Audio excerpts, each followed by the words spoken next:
Здравейте на всички от YouTube. Днес съм решил да ви покажа моя Ubuntu Desktop. Както виждате тук отгоре има три главни менюта: програми, места и система.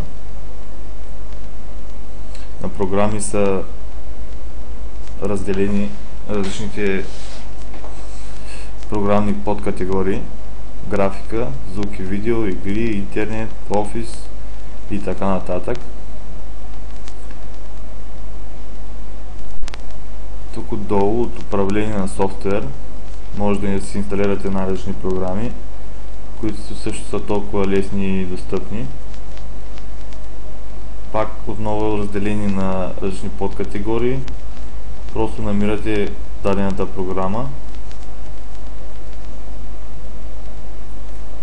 като дадете на повече информация.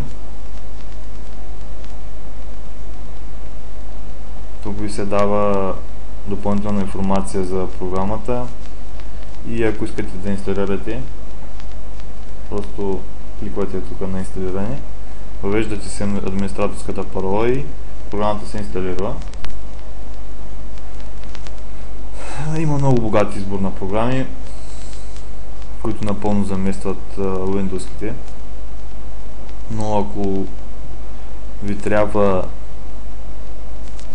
някоя Windows-ка програма, може да се инсталирате от Line.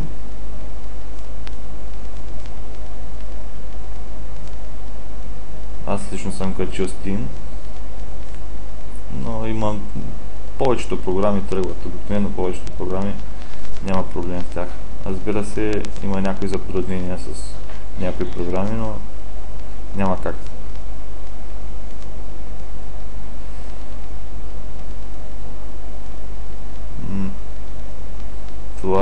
Тази програма се нарича Ubuntu Tweak. От нея може да променяте на различни настройки системни на Ubuntu системата. Може да слагате най-различни ефекти, примерно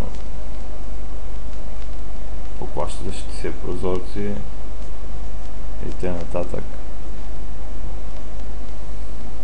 Ами общо взето това е. Надявам се видеото да ви хареса и още повече да си сложите Linux. Аз отскоро използвам Linux, но лично съм много доволен и надявам се видеото да ви хареса.